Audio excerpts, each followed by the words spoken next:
இயேசு கிறிஸ்துவின் நாமத்தில் அன்பின் வாழ்த்துக்கள். இந்த நாளில் ஆண்டவர் உங்களுக்கு தருகிற வார்த்தை ஏசாயா அதிகாரம் 58 வசனம் 9. அப்பொழுது நீ கூப்பிடுவாய், கர்த்தர் மறு உத்தரவு கொடுப்பார். நீ சத்தமிடுவாய், இதோ நான் இருக்கிறேன் என்று சொல்லுவார். பிரியமானவர்களே, கர்த்தர் உங்களோடு கூட இந்த வார்த்தையின் மூலமாக பேச போகிறார். உபவாசித்து ஜெபிக்கிற ஜெபத்தை குறித்து கற்றுக்கொண்டிருக்கிறோம். உபவாசித்து கூப்பிடும் போது கர்த்தர் மறு உத்தரவு கொடுப்பாராம். சத்தமிடும் போது இதோ நான் இருக்கிறேன்னு சொல்லுவாரா. பிரியமானவர்களே, முழு வசனத்தை நம்ம வாசிக்கும் போது நுகத்தடியையும் விரல் நீட்டுதலையும் நிப சொல்லையும் நீ உன் நடுவிலிருந்து அகற்றி என்று எழுதப்பட்டிருக்கிறது. ஏசப்பாவுடைய வார்த்தை கேட்டுக்கொண்டிருக்கிறீங்க. ஏதோ ஒரு காரியத்துக்காக தேவ சமூகத்தில் ஜெபம் பண்ணிக்கிட்டே இருக்கிறீங்க. கர்த்தரை நோக்கி நீங்க கூப்பிடுகிற காரியத்துக்கு கர்த்தர் பதிலை தருவார். உபவாசித்து ஜெபிக்கும் போது, சத்தமாய் தேவ சமூகத்துல அவரை கூப்பிடும் போது, இதோ இருக்கிற அற்புதத்தை செய்வேன்னு அவர் சொல்லுகிறார்.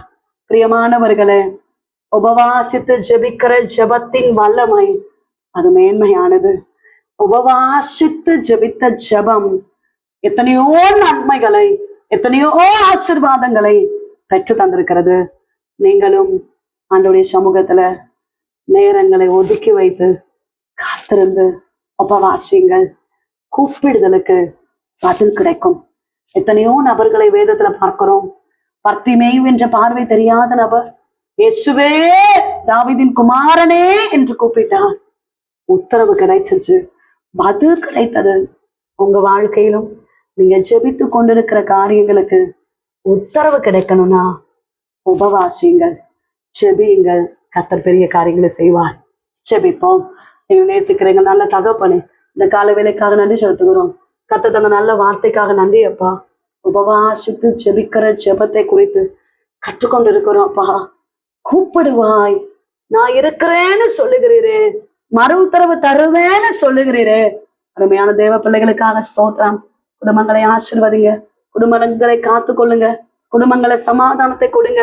எந்த காரியத்துக்காக ஜெபிச்சுக்கிட்டே இருக்கிறாங்களோப்பா, அந்த காரியங்களுக்கு கர்த்தர் அற்புதங்களை செய்கிறபடியினால ஸ்தோத்திரம். திருமணமாக வேண்டிய பிள்ளைகளை ஆசீர்வதிங்கப்பா.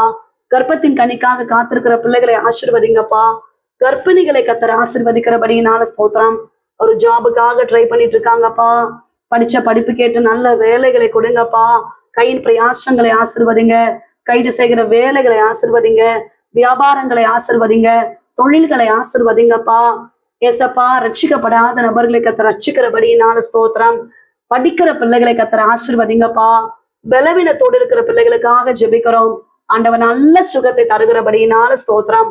நாள் முழுவதும் கர்த்தர் ஆசீர்வாதமாய் நடத்தி தருவீராக. இயேசு கிறிஸ்துவின் நாமத்தில் ஜெபிக்கிறோம் எங்கள் ஜீவனுள்ள நல்ல தகப்பனே, ஆமென். பிரியமானவர்களே, ஏசப்பா உங்களோடு பேசியிருக்கிறார். நிச்சயமாய் கர்த்தர் உங்க வாழ்க்கையில பெரிய காரியத்தை செய்வார். உங்களுக்காக, உங்களுடைய ஜெப விண்ணப்பங்களுக்காக நாங்கள் ஜெபிக்கிறோம். நீங்களும் எங்களுக்காக, எங்களுடைய ஊழியங்களுக்காக ஜெபித்துக் கொள்ளுங்கள். God bless you.